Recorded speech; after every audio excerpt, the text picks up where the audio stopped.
प्रश्न है, इस ज्ञान मार्ग में पेचदार तथा महीन बातें कौन सी जो तुम बच्चे अभी ही सुनते हो। तुम जानते हो हम सभी मेल अथवा फीमेल एक शिव परमात्मा की सजनियां आत्माएं हैं।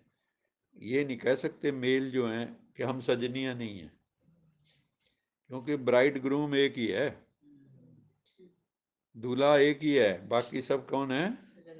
सजनियां। साजन एक है ना। चाहे मेल हो चाहे फीमेल हो, शरीर के चोले की बात नहीं है। तो बाबा ने कहा ये बड़ी सूक्ष्म बात है कि तुम सब एक साजन जो परमात्मा है उसकी सजनियां हो, शिव परमात्मा की। साजन है एक परमात्मा। फिर जिस्म के हिसाब से, जैसे हम शिव बाबा के अगर पुत्र पुत्रियां हैं तो ब्रह्मा बाबा के पुत्र पुत्रियां हैं, तो शिव बाबा क्या लगे? पोत्रे पोत्रियां। इस मुरली में बाबा ने वही कहा कि एक दृष्टि से आप मेरे पोत्रे पोत्रियां भी हैं, पोते पोतियां। हमारा उनकी प्रॉपर्टी पर पूरा हक लगता है। कहते बाप प्रॉपर्टी दे ना दे, दादे का जरूर हक मिलता है, ये कहा जाता है। तो बाबा कहते हैं 21 जन्म के लिए सदा सुख की प्रॉपर्टी दादा से लेते हो। लेकिन ये बातें दुनिया वाले को समझ नहीं आती। देखो ना, वही पिता है, वही साजन है, वही भाई है, वही बेटा है। तो कैसा है ये रिश्ता? ये रिश्ता क्या कहलाता है? हुँ? सारे रिश्ते एक से। अद्भुत है ना ये खेल।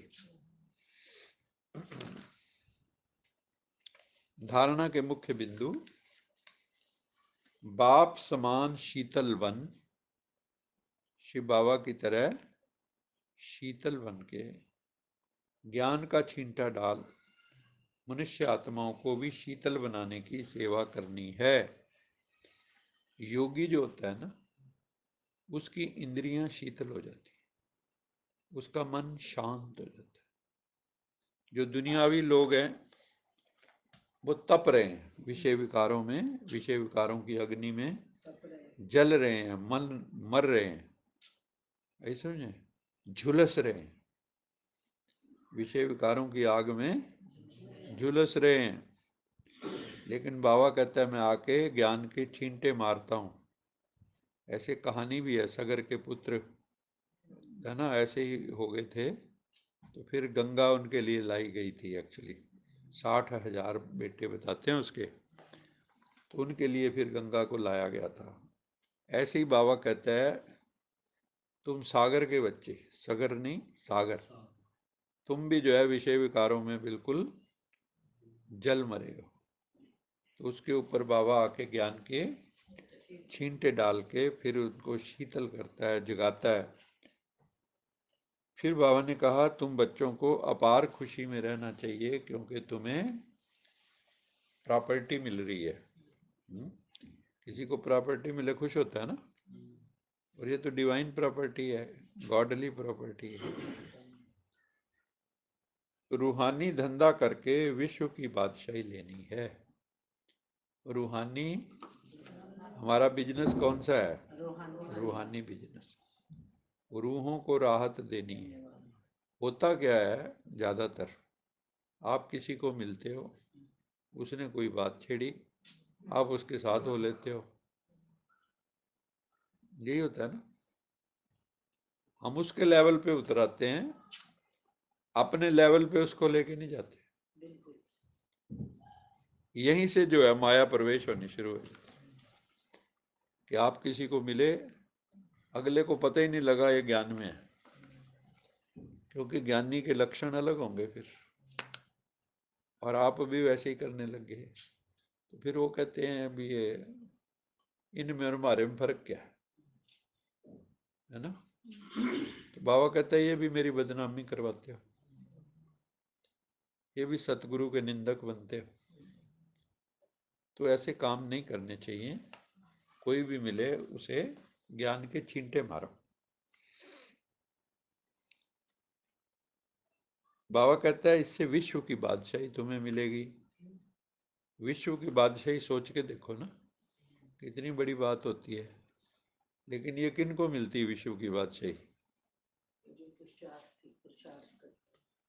जिनका दिल विश्व जितना है, जो विश्वामित्र है, जो योग में बैठते तो सारे विश्व के लिए, जैसे हम कहते हैं लोका समस्ता सुखिनो भवन्तु या सर्वे भवन्तु सुखिना, तो सर्व के सुख की कामना है। अगर सब सुखी होंगे तो आप सुखी हो ही जाएंगे। आप बाहर थोड़ी हो, सारों में से आप बाहर हो क्या? और जो अपना अपना सुख मांगोगे फिर सुखी नहीं हो सकते। समझ में आई बात? कैसे? खुद का सुख मांगोगे तो जरूरी नहीं सुखी हो जाए, सबका सुख मांगोगे तो आप सुखी जरूर होंगे। कैसे?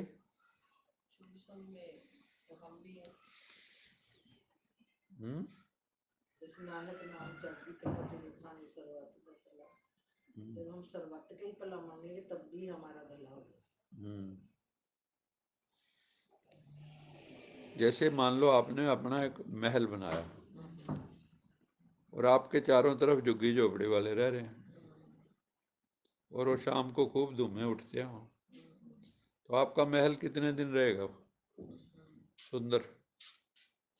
धुआं ही धुआं हो जाएगा। लेकिन अगर चारों तरफ महल होंगे तो सबका सुख होगा तो आपका सुख हो ही जाएगा। लेकिन अगर आप सुखी होने की कोशिश करो, चारों तरफ दुखी लोग हों, कितने दिन सुखी रह लोगे? क्या रह लोगे? नहीं रहूंगे सर। तो ये है, क्योंकि ये संसार सभी आत्माओं को मिलके बना है और कोई भी चीज इधर से उधर नहीं हो सकती। केवल आत्माएं नहीं, प्रकृति भी, हर चीज अपने समय के अनुसार एग्जैक्ट चलती है। इतना एक्यूरेट वर्ल्ड ड्रामा है ये। भाई समझे, जैसे आज हम लिखा होगा ड्रामा में कि हम महामहिम राष्ट्रपति को मिलेंगे, तो आज मिले। तो ये ड्रामा में कई बार ऐसे सीन आते हैं जिसकी कल्पना भी नहीं करी थी, कल पता भी नहीं था। उसके साथ ना जुगीन लगी हुई थी, गाँव वाली रहती है। तो एक बार क्या हुआ, वहाँ आग लग गई। बाद में लोगों ने बताया भाई ये कोठी इनकी साथ है ना, तो यही महसूस करते थे कि इन्होंने आग लगवाई है। एक छोटा सा बच्चा भी मर गया था उसमें। तो कुछ टाइम बाद फिर सूर्य स्वामी की डेथ हो गई थी। कुछ ही टाइम बाद तो ग्यारह मेरा पास ही था। तो ऐसा होता है कि सबके सुखी होने पे हम भी सुखी होंगे। इसलिए भगवान की कंसेप्ट जो है वो विश्व कल्याण की है। बाबा हम लोगों को भी कौन सा टाइटल देते हैं? विश्व कल्याणकारी बच्चे। ये नहीं कहते करनाल कल्याणकारी, CHD कल्याणकारी। विश्व कल्याणकारी, भारत कल्याणकारी भी नहीं। तो हमारी दृष्टि जो आध्यात्मिक लोगों की होती है वो व्यापक दृष्टि होती है। आत्मा व्यापक नहीं है, लेकिन आत्मा की दृष्टि व्यापक है। चलो एक वरदान और ले लो, आज तो मौजा ही मौजा हो रही। शाम सवेरे हो ना, मौजा ही मौजा। अच्छा मीठे मीठे मात पिता बाप दादा का याद प्यार, गुड मॉर्निंग। रूहानी बाप की रूहानी बच्चों को नमस्ते। हम रूहानी बच्चों की रूहानी मात बाप दादा को याद प्यार, गुड मॉर्निंग, गुड नाइट और नमस्ते। सदा रहो हंसते, कहीं नहीं फंसते, बन जाओ फरिश्ते, बांध लो अपने बस्ते, चलो प्रभु के रास्ते। वाहिगुरु जी का खालसा, वाहिगुरु जी की फतेह। बोल साचे दरबार की जय। लोका समस्ता सुखिनो भवन्तु।